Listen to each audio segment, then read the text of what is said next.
সানাইয়া পাবে তারা উপস্থিত আছে।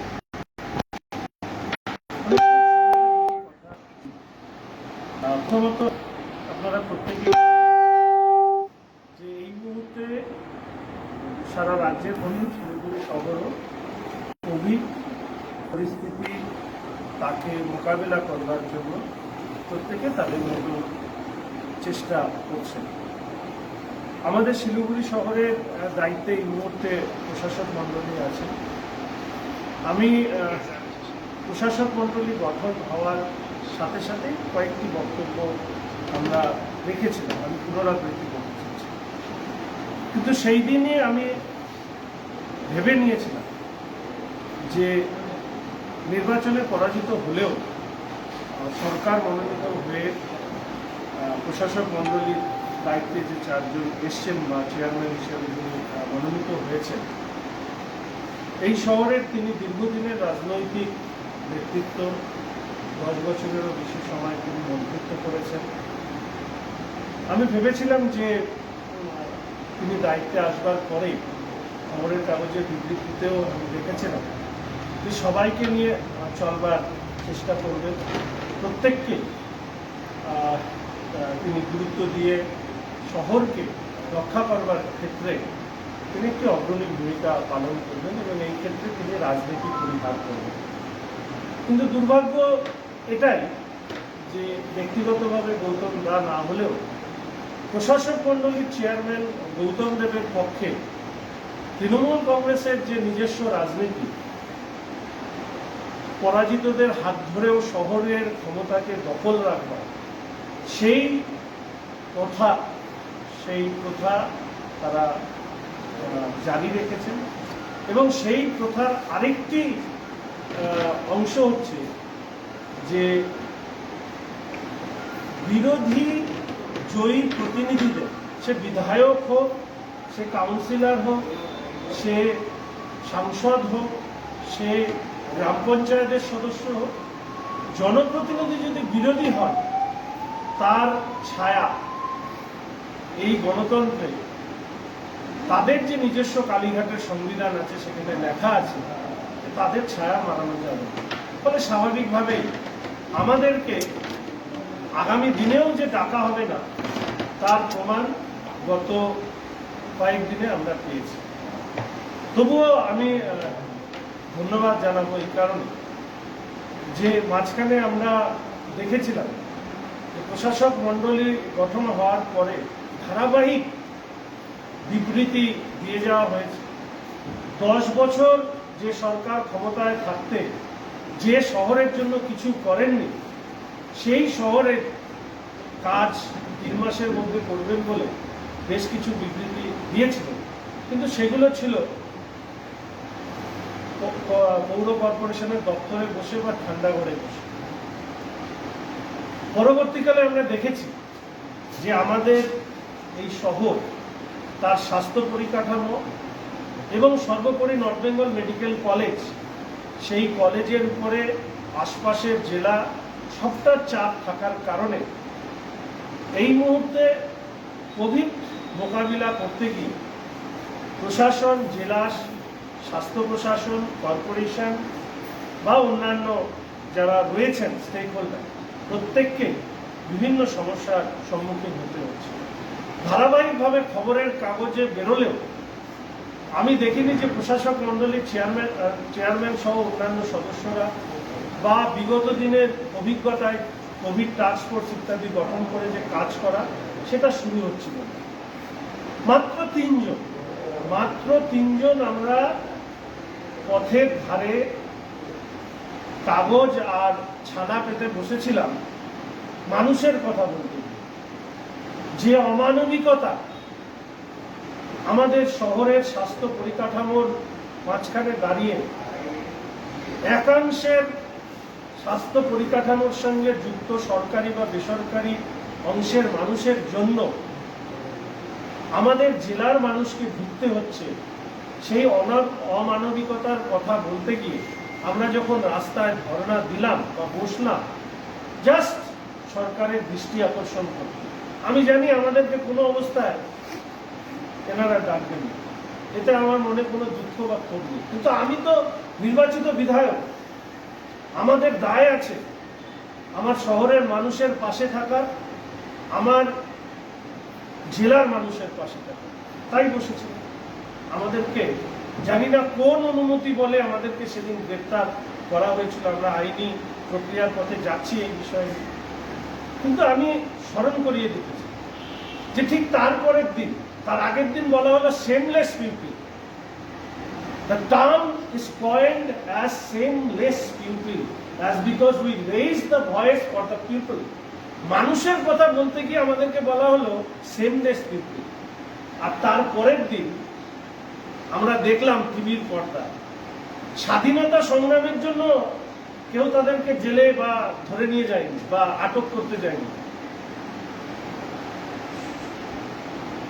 বিগত কয়েক বছর ধরে যে কেস চলছে, টিভির পর্দায় যাদেরকে দেখা গেছে অন্যের হাত থেকে টাকা নিতে, তাদেরকে সিবিআই জিজ্ঞাসাবাদের জন্য আটক করেছে। সেই কেন আটক করেছে তাই জন্য রাজ্য জুড়ে যে তাণ্ডব বাঁচানো হলো, সেই দিন কি প্যান্ডেমিকের আইন ছিল না?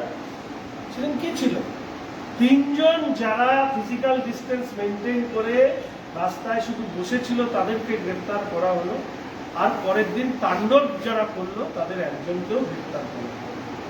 এই রাজ্যে কালীঘাটের সংবিধান চলে, এই রাজ্যে পশ্চিমবঙ্গের সংবিধান চলে না। এই রাজ্যে গণতন্ত্রের মানে হচ্ছে শুধু শাসকের স্তুতি কথা, এছাড়া অন্য কিছু চলে না। তবু আমি ধন্যবাদ দেব এই কারণে যে আপনারা দেখেছেন ধর্ণা দেওয়ার পরে এবং ধর্ণা দেওয়ার আগে আপনারা খেয়াল করেছেন আমি প্রতিটি নার্সিংহোমে গিয়েছিলাম, আমি সাউটাঙ্গির যে শ্মশান ঘাটে গিয়েছিলাম, আমি হসপিটাল, মেডিকেল কলেজ প্রত্যেক জায়গায় গিয়েছিলাম। জয়ী নির্বাচিত বিধায়ক হিসাবে মানুষের পাশে দাঁড়ানোর জন্য এই মহামারীর সময় ঘরে বসে নয়, রাস্তায় দাঁড়িয়ে কাজ করতে ভালোবাসি, তাই প্রত্যেকটি জায়গায় বসেছিলাম। ধর্নায় বসবার আগে আমরা দেখেছিলাম বিবৃতির পর বিবৃতি। ধর্নায় অ্যারেস্ট করার পরে আমরা কি দেখলাম? আমরা দেখলাম প্রশাসক মন্ডলীর চেয়ারম্যান সহ অন্যান্যরা, আজকে দেখলাম টাস্ক ফোর্স, এ সমস্ত ব্যাপারে আমাদের কোনো তথ্য থাকে না, আমি বিশেষ ব্যাখ্যায় যাব না, কিন্তু তারা যাচ্ছেন, নার্সিংহোমে গিয়েছেন, মেডিকেল কলেজে গিয়েছেন, শ্মশান ঘাটে গিয়েছেন, তাদের প্রত্যেককে ধন্যবাদ। আমি বলেছিলাম স্বেচ্ছাসেবী সংস্থাগুলো না থাকলে এই রাজ্যের এই শহরের স্বাস্থ্য পরিকাঠামো ভেঙে পড়বে। স্বাস্থ্য কর্মীদেরকে ভ্যাকসিন দেওয়া হোক, স্পেশালি এবেল চাইল্ডদেরকে বা যারা পার্সন আছে তাদেরকে ভ্যাকসিন দেওয়া হোক। আমি দেখলাম তাদেরকে নিয়ে বৈঠক হচ্ছে, আমি তাদেরকে ধন্যবাদ জানাচ্ছি। এবং ধন্যবাদ জানাচ্ছি এই কারণে, যদি এই উদ্যোগে কিছু কাজ হয় এই ভরসা রেখে, দুর্ভাগ্যবশত এখন পর্যন্ত তার কোনো রূপ চিহ্ন আমরা দেখতে পাই। আমি অনুরোধ করব জেলা স্বাস্থ্য প্রশাসন, প্রশাসক মন্ডলীর কাছে যে নার্সিংহোমে অভিযোগ যখন আসছে তাহলে সেই অভিযোগগুলো কোথায় জমা দেবে, কাগজপত্র নিয়ে কোথায় জমা দেবে, কতগুলো অভিযোগ জমা করেছে, এগুলো মানুষের কাছে নিয়ে আসা, অ্যাম্বুলেন্স থেকে শুরু করে সমস্ত বিষয়গুলোকে মানুষের কাছে নিয়ে আসাও পরিষ্কারভাবে জানা। কোনো একটি নার্সিংহোমের খাবার নিয়ে একটা অভিযোগ আছে, চলে গেছেন, কিন্তু মূল অভিযোগটা কি? লক্ষ লক্ষ টাকা বিল হচ্ছে। তাহলে সেই অভিযোগ নিয়ে নির্দিষ্টভাবে কি করা হলো, কোনো কমপ্লেন লজ করার ক্ষেত্রে কি পদ্ধতিতে মানুষ যাবেন সেগুলো জানানো। আমাদেরকে মানুষ বিভিন্নভাবে তারা জানাচ্ছে, আমাদেরকে যদি বলা হয় তাহলে আমরা একটা ডেস্ক করে দেবো, আমরা সেই খবরের কাগজ সেই তথ্য প্রশাসনের কাছে আমরা তুলে ধরবার চেষ্টা করি। বলা হয়েছে স্বাস্থ্যসাথীর কার্ড আর বিভিন্ন নার্সিংহোমে স্ল্যাব বলে দিতে হবে, বলা হয়েছে তো? কোন নার্সিংহোমে হয়েছে? আমরা আগামীকাল থেকে আমি শিক্ষাদিকে সাথে নিয়ে অন্যান্য বিধায়কদেরকেও আমি অনুরোধ করব, আমরা প্রত্যেকটা নার্সিংহোমে যাব দেখতে। এই যে বড় বড় বিবৃতি দেওয়া হয়, স্বাস্থ্যসাথীর কার্ড নেওয়া হচ্ছে, আমরা জানতে কালকে যাব নার্সিংহোমগুলোতে যে স্বাস্থ্যসাথী কার্ড নেওয়া হচ্ছে কিনা, 1। 2 নাম্বার, ডিসপ্লে বোর্ড লাগানো হয়েছে কিনা। আজকে আমার কাছে 6খানা নার্সিংহোমের ছবি আছে যেখানে ডিসপ্লে বোর্ড নেই, কোনো ডিসপ্লে বোর্ড নেই, পেপারে বিবৃতি দিয়ে দেওয়া হচ্ছে। কালকে যাব আপনাদেরকে সাথে, কারণ আপনাদের মাধ্যমেই আমরা এগুলো জানতে পারি, আমাদেরকে তো আর কেউ জানায় না। আপনাদেরকে সামনে নিয়ে দেখাবো, দেখবো, যদি থাকে ধন্যবাদ জানাবো, যদি না থাকে সেই তথ্য প্রশাসক মন্ডলীর চেয়ারম্যান বা তাদেরকে জানিয়ে দেবো, স্বাস্থ্য প্রশাসনকে জানিয়ে দেবো যে মিটিং করে আপনারা বলছেন বাস্তবে কি হচ্ছে। ফলে এই কাজটাও আমরা করব।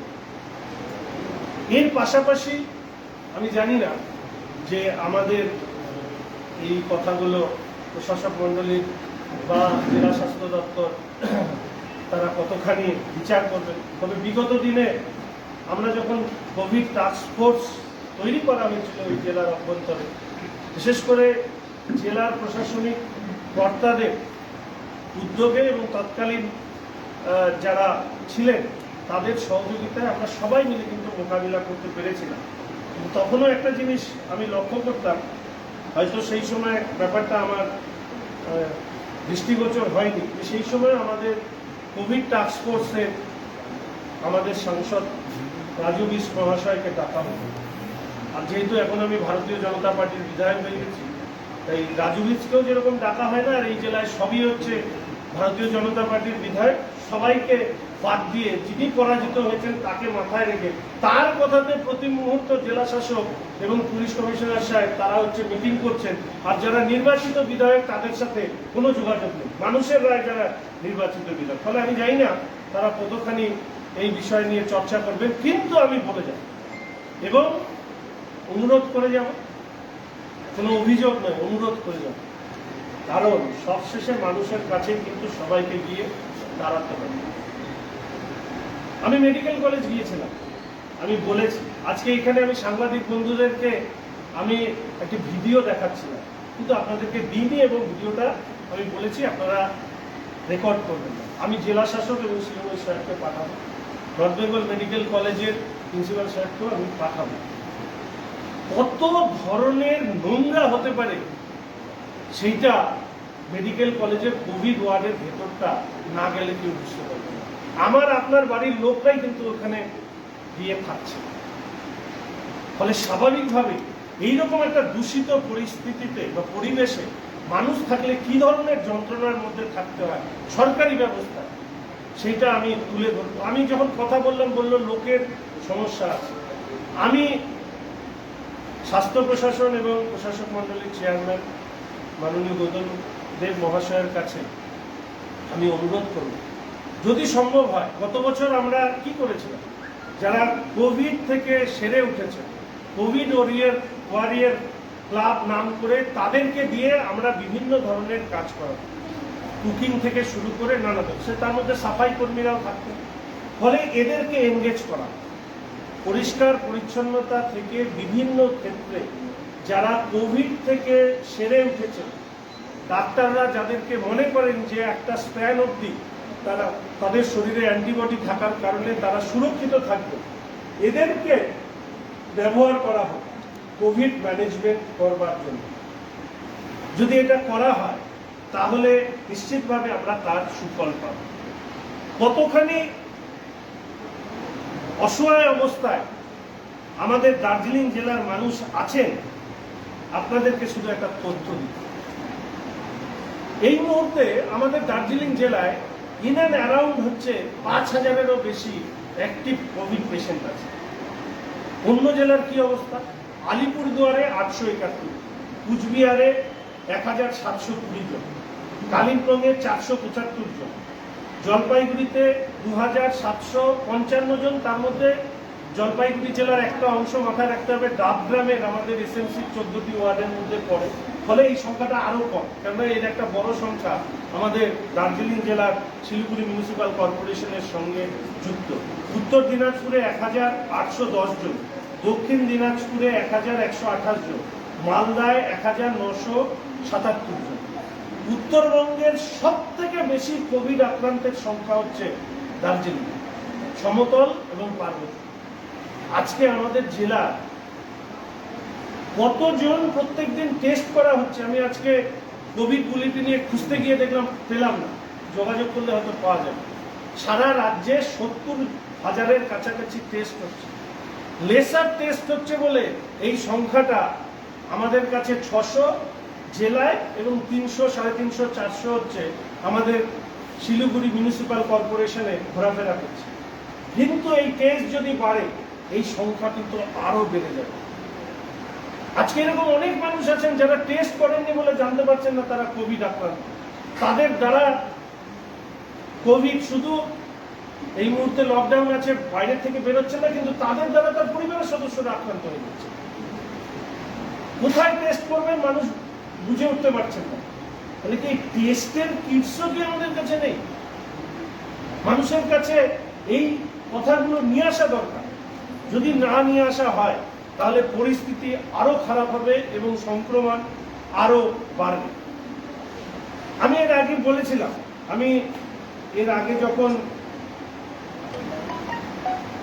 মাননীয় চেয়ারম্যান সাহেব গৌতম দেব মহাশয়ের আগে যখন অ্যাডমিনিস্ট্রেটর ছিলেন, তার কাছে গিয়ে অনুরোধ করেছিলাম যে আপনি আমাদের কাছে স্পেসিফিক কেস আসছে, আমরা দেব, যে গভর্নমেন্ট ল্যাবের সাথে প্রাইভেট ল্যাবের রিপোর্ট আলাদা হয়েছে এবং প্রাইভেট ল্যাবকে এই ব্যাপারে জিজ্ঞেস করলে তারা উত্তর দিতে রাজি নয়। আজকে একজন প্রখ্যাত সাংবাদিক আমাকে এই বিষয়ে জানিয়েছে।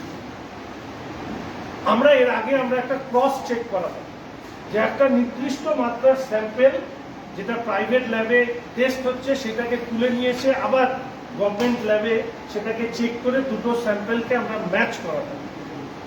এইটা করানো প্রয়োজন কিনা নিশ্চিতভাবে তারা বোঝার চেষ্টা করবেন বা বুঝবেন। এরপরে যেটা আমরা লক্ষ্য করছি, আমি কতগুলো জাস্ট আবেদন করছি আমার শহরের মানুষের কাছে, আপনাদের কাছে এবং অবশ্যই প্রশাসক মন্ডলী চেয়ারম্যান সাহেবের কাছে। অসংখ্য হেল্পলাইন তৈরি হয়েছে, কিন্তু অভিজ্ঞতাটা, রাত্রের অভিজ্ঞতাটা কিন্তু খুবই ভয়ঙ্কর। বেশিরভাগ হেল্পলাইন রাত্রেবেলা ফোন করলে পাওয়া যায়, অক্সিজেন পাওয়া যায়, ওষুধ পাওয়া যায়। শুধু রাত্রিকালীন একটা ব্যবস্থা হিসাবে যদি একটা নির্দিষ্ট হেল্পলাইন করা যায় যে অক্সিজেন আর ওষুধ আর অ্যাম্বুলেন্সের জন্য, সেইটা মনে হয় মানুষ প্রশংসা করবেন, মানুষও মনে হয় এটা চাচ্ছেন। কেননা প্রতিদিনই গভীর রাত্রে ফোন ভেসে ওঠে, তো প্রতিদিনই এটা মনে হয় যে আবার কার কি। এরকম অনেক এই আছেন যাদেরকে রাতের পর রাত শুধু এই চিন্তা নিয়েই ঘুমাতে হয়, শুতে হয় যে কখনই ফোন বেজে উঠবে। ফলে এই ব্যাপারে একটা মেকানিজম করা দরকার।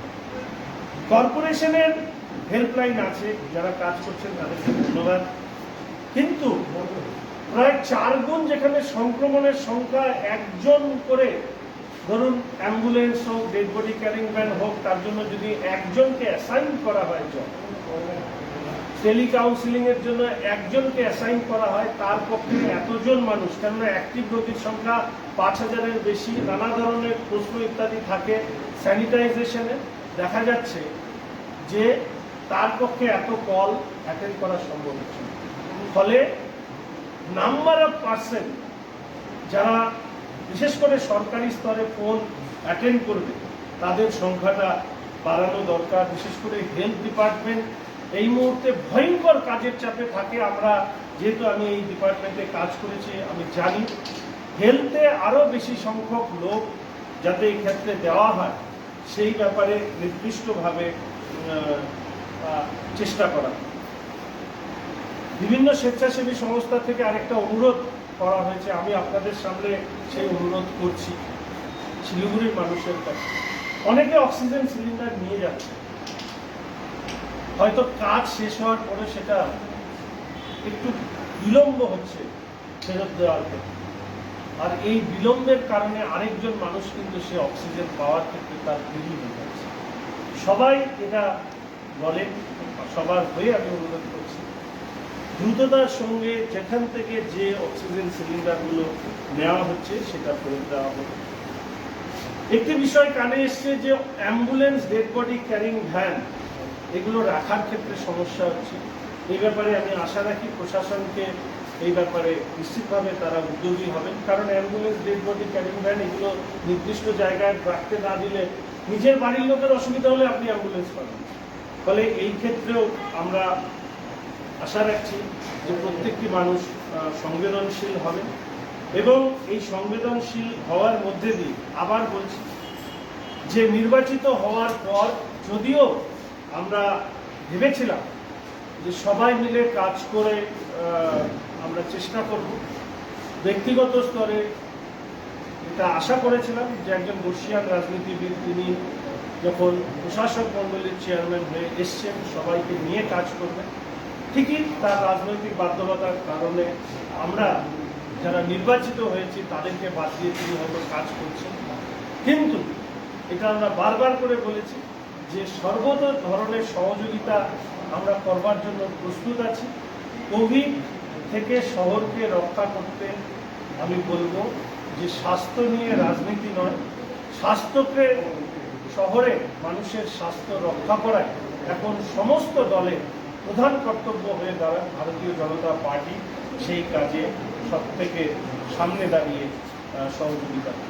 আর শেষ কথা বলবো, গতকাল ভালো লাগলো যে আমাদের প্রশাসন বিগত দিনের মেয়র, প্রশাসক মণ্ডলীর চেয়ারম্যান ছিলেন, দীর্ঘদিন মন্ত্রী ছিলেন, তিনি তার বক্তব্যের মধ্যে দিয়ে যে প্রশাসক মণ্ডলীর চেয়ারম্যান হিসাবে বর্তমানে যিনি দাঁড়িয়েছেন বা যিনি আছেন, মনোনীত হয়েছেন, সেটা যে সঠিক হয়নি সেটা ত্যাক্তহীন ভাষায় তিনি বলেছেন। দীর্ঘদিনের অভিজ্ঞতা তার আছে, কিন্তু এর পাশাপাশি এটাও আমি আপনাদেরকে বলব, এই বিবৃতির যুদ্ধ আসলে আড়াল করার যুদ্ধ, ব্যর্থতা আড়াল করার যুদ্ধ। ইতিমধ্যেই আমরা দেখতে পাচ্ছি যে কিছু বাম কাউন্সিলর তারা দলবদল করেছেন, তৃণমূল কংগ্রেসের সঙ্গে যুক্ত হয়েছেন। তৃণমূল কংগ্রেস ক্ষমতায় আসবার পর নির্বাচনের আগে যারা তৃণমূল আর বিজেপিকে সম দূরত্বের শত্রু হিসাবে চিহ্নিত করে প্রতিদিন যারা বিবৃতি দিতেন, তাদের এই দল বদল করা আরেকটা ইঙ্গিত দিচ্ছে যে নিজেদের সাংগঠনিক ব্যর্থতা বা নিজের সাংগঠনিক ব্যর্থতার দায় ছেড়ে ফেলতে তিনি এই পৌর কর্পোরেশনে কোঅর্ডিনেটর ইত্যাদি বিষয় নিয়ে বলতে গিয়ে আসলে আড়াল করতে চেয়েছেন যে তৃণমূল আর বামপন্থীদের একটা গোপন সখ্যতার কারণে এতদিন ধরে তারা যেভাবে চলছিল সেটা ভেঙে চুরমার হয়েছে। ভারতীয় জনতা পার্টি আমরা স্থানীয় স্তরে এই যে যোগাযোগ, এই সখ্যতার বিরুদ্ধেও কিন্তু আমরা মানুষের কাছে ধন্যবাদ।